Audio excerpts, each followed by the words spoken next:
Bismillahirrahmanirrahim. Assalamu alaikum. This is class 10 and unit number is second. The miller, his son and their donkey. Miller बोलते हैं चक्की पीसने वाले को जो आटा पीसता है। क्लियर? जो गंदम को पीसता है और आटा बनाता है उसको हम मिलर कहते हैं। His son and their donkey. Let's start from the storytelling of this unit. Once upon a time, there was a miller used to live in a little house beside his mill. All the day he would work hard, but would return home to his wife and his little son at night.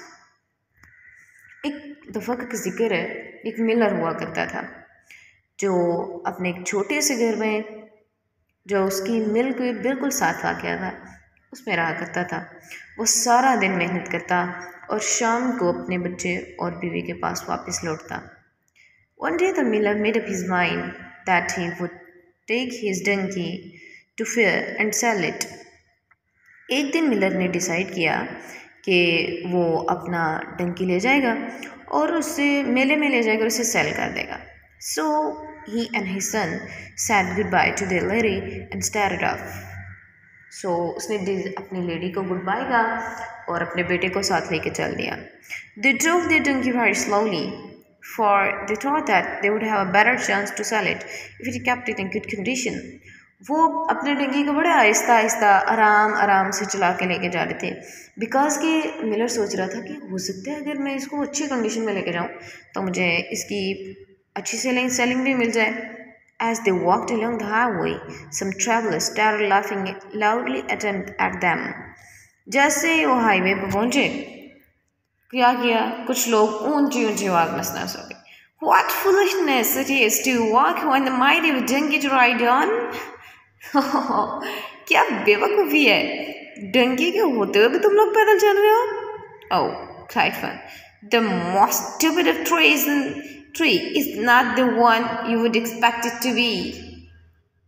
कहता है पता तुम सब में से बेवकूफ़ कौन है जिसका तुम एक्सपेक्ट कर रहे हो ना, तुम्हारी डंकी वो नहीं, तुम दोनों बेवकूफ़ हो। ओ गधो, डंकी को किस लिए रखा है तुम लोगों ने। The miller didn't like the travelers to be laughed at. Donkey miller को ये बात पसंद नहीं आई कि ट्रैवलर उस पर हंसें। So he told his son to climb up and ride. So उसने डिसाइड किया कि चलो बेटा तुम चढ़ जाओ, ये हमें मजाक कर रहे हैं तो ऐसा करो तुम बैठ जाओ, तुम्हारा वजन कम है ज़रा तो डंकी को इतना फील नहीं होगा। So तुम बैठ जाओ ताकि हम लोगों की बातों से भी बच जाए। As they went a little further along the road, 3 merchants passed by. Oh, what do we have here? They cried. Respectable rich young boy, get down and let the old man ride. जैसे ही वो road पे थोड़ा सा आगे गए, 3 merchants उनके पास से गुजरे और उनमें से कहता है ओहो ज़रा देखे तो, बूढ़ा बेचारा और एक जवान लड़का। जवान लड़के की अकल तो देखो ज़रा, बूढ़ा बाप पैदल चल रहा है और जवान लड़का डंकी पे सवार हुआ बैठा है।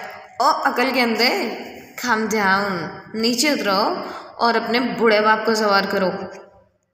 The miller was not tired. हालांकि मिलर थका नहीं था। He made the boy get down and climbed up himself to ride, just to please the merchants. हालांकि मिलर तो ज़रा भी नहीं थका था, लेकिन सिर्फ मर्चेंट्स को प्लीज़ करने के लिए, खुश करने के लिए उसने क्या किया, उसने अपने बेटे को नीचे उतार दिया और वो सवार होकर बैठ गया।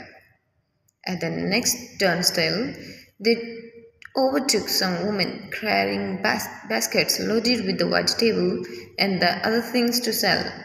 जैसे वो अगले चौराहे पे पहुंचे, कुछ औरतें अपनी अपनी टोकरियां उठाई हुई थी और उनमें कुछ बेचने के लिए था, जैसे सब्जियां और दूसरी चीज़ें।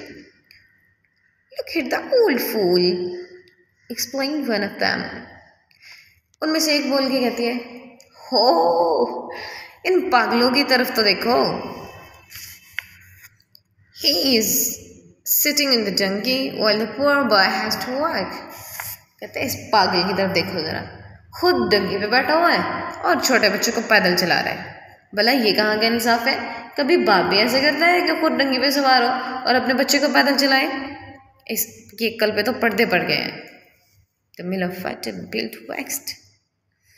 But to please the passerby, he told his son to climb up behind him. Miller बेचारा थोड़ा यहाँ भी पिघला, थोड़ा यहाँ भी अपसेट हो गया। अब उसने क्या किया, चलो उसने पासरबाइज को तो खुश करना ही था। उसने अपने बेटे को कहा, यार तुम भी मेरे पीछे बैठ जाओ। They had no sooner started out again that a loud shout went up from another company of the people on the road. जैसे ही उन्होंने दोबारा सफ़र स्टार्ट किया, अब भी वो स्टार्ट ही किया, उन बेचारों ने पीछे से ऊंची आवाज़ लगाई किसी ने, What a crime! cried one. To load a poor dumb animal like that.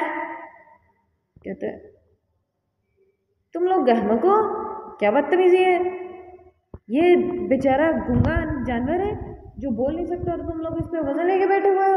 तुम लोग को खुद नहीं पता आप लोगों ने उसे कितना लोडेड किया हुआ है। दोनों बाप बेटा सच के बैठे हो ऊपर, बेजुबान बेचारा एनिमल है, कोई फिक्र है तुम लोगों को इसकी? They looked more able to carry the poor beast than he to carry them. कहते हैं They looked more able to carry the poor beast than he to carry them. कहते हैं ओहो पागल कहीं के, तुम लोगों ने उसे लेके जाना है कि भैया तुम दोनों को बेचारों को लेके जाएगा, उसे इतना लोडेड ना करो। They must be on their way to sell the poor things high, said another. दूसरा कहता है यार कोई चीज़ें बेचने जा रहे होंगे, तुम्हें इस बात से क्या मसला है? The miller and his son quickly scrambled down, and a short time later, the marketplace was thrown into an uproar as the two came along carrying the donkey slung from a loop.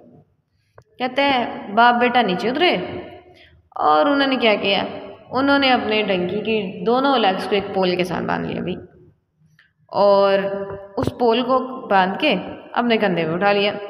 जैसे वो market place में पहुंचे, वहाँ पे तो शोर much गया, लो जी बाप बेटा आ रहे हैं और इनके करतूत देखो जरा। A great crew of the people ran up to get closer at the look at the unusual sight.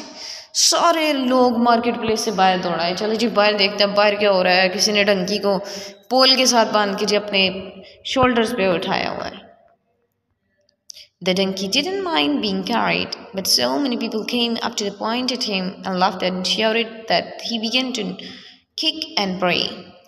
Dunki बेचारे को कोई परेशानी नहीं थी, जबकि इर्द गिर्द के जो पीपल थे, जो लोग थे, उन्होंने पॉइंट आउट करना शुरू कर दिया कि लो जी कोई डंकी को भी पोल से बांधता है। हालांकि डंकी को पहले कोई इशू नहीं था, लेकिन जैसे ही लोगों की आवाज़ें आई, डंकी ने भी किकिंग और ब्रे करना शुरू कर दिया। Just as they were crossing a bridge, अब भी वो पुल पार कर ही रहे थे, the ropes that held him gave way and he tumbled down into the river. वो जो रस्सियाँ बांधी हुई थी, वो गधे ने तो किक का ब्रेक कर करके ही खोल दी थी। अब क्या हुआ, जैसे वो रिवर के पास से गुजरे, रोप्स जो है वो ढीली पड़ गई और donkey tumble down to the river हो गया, एंड वो रिवर में धड़म से जाके गिर पड़ा। The poor Miller now set out sorrowfully for home. अब बेचारे गरीब मिलर को क्या करना था, बेचारा उदास होकर वापस घर को लौट गया। By trying to please everybody, he had pleased nobody and lost his donkey too. वो बेचारा सबको खुश करने के चक्रों में लगा रहा और उसने अपना डंकी भी खो दिया और कोई खुश भी नहीं हुआ। And now it's time to talk about the theme of the story. अगर स्टोरी की this was the storytelling of the lesson, ये लेसन की स्टोरी टेलिंग थी। और अगर मेन थीम की बात की जाए, स्टोरी की मेन थीम की, कि स्टोरी में कहना क्या चाह रहा था writer, he wants to state that if we try to please everyone, you will please no one. अगर आप हर किसी को खुश करने की कोशिश करते हैं ना, तो मुझे नहीं लगता आप किसी को कभी खुश भी कर पाते ज़िंदगी में। So because that it is very hard to please everyone in every situation. Being blind and nice to everyone is good, but it doesn't work every time. सबके साथ पोलाइट रहना और सबके साथ हमदर्दी से पेश आना गुड है, लेकिन मुझे नहीं लगता कि हर दफ़ा ये काम कर जाता है कि आप अगर इतने पोलाइट रहेंगे और इतने गुड रहेंगे कि लोग आप पे हंसते ही चले जाएंगे। आप उनको खुश करने की कोशिश करेंगे कि चले मैं इनको किसी तरह खुश कर दूँ, लेकिन वो खुश नहीं होंगे। So try to decide logically and rationally and then stick to your decision. आपने जो पहले तो आपको जो लोग बात कर रहे हैं उसके बारे में लॉजिकली सोचें, रैशनली सोचें, उसको अच्छे तरीके से सोच लें कि कहना क्या चाह रहे हैं वो। क्लियर? जब आपको ये बात समझ में आ जाए तो फिर एक डिसीजन ले लें और उस पर अटक जाएं। जैसे कि आपने देखा कि जो मिलर था वो स्टिक टू नहीं हो पा रहा था पॉइंट को, अपना जो डिसीजन उसने लिया था उस पर वो टिक नहीं रहा था, ना ही वो लॉजिकली और रैशनली सोच रहा था। हालांकि जब लोग हंस रहे थे, जब लोग उसे डिफरेंट सजेशंस दे रहे थे, तो उसे करना चाहिए था कि वो पहले लॉजिकली और रैशनली सोचता कि मुझे क्या करना है और उसके बाद कोई डिसीजन ले लेता, उस पर खड़ा हो जाता। अब उसने ये डिसीजन तो कोई लिया नहीं, लॉजिकली सोचा ही नहीं, वो तो हर किसी को खुश करने में लगा रहा और उसी खुश करने के चक्कर में उसने अपना गधा भी खो दिया जी। Don't make illogical change in your decision just to please others. आप जो एक दफ़ा डिसीजन कर लेते हैं उस पर अटक जाए, फिर उससे पीछे ना हटे। चाहे लोग कुछ भी कहें, लोग हंस रहे हैं हंसने दें, रो रहे हैं रोने दें, अपने पॉइंट पे अटके रहें, लेकिन हाँ आपका डिसीजन लॉजिकली लिया गया हो और रैशनली लिया गया हो। क्लियर? अच्छा, इसमें एक क्वेश्चन अभी अभी मेरे माइंड में रेज हो रहा है कि what cause both the miller and his son to climb and sit on the donkey. ऐसी क्या वजह थी कि डंकी के ऊपर दोनों बाप बेटे को बैठना पड़ रहा था। हालांकि जब वो घर से निकले तो वो दोनों उसको सिर्फ अपने साथ चला के लेके आ रहे थे ताकि वो माँ के प्लेस तक उसको गुड कंडीशन में लेके जा सके और उन्हें किसी किस्म का कोई डंकी को इशू ना फेस करना पड़े सेलिंग में। लेकिन जैसे वो रास्ते में पहुँचते हैं तो उन्हें किस चीज़ का सामना करना पड़ता है और वो दोनों बाप बेटा डंकी पे क्यों बैठ जाते हैं। So this was the story telling of the lesson, the Miller, his son and their donkey. So hope so you have understood the lecture. If you have any confusion about the storytelling, you can ask me in the comments. I'll be with you with a new lecture. Till then, goodbye. Allah Hafiz. Take care.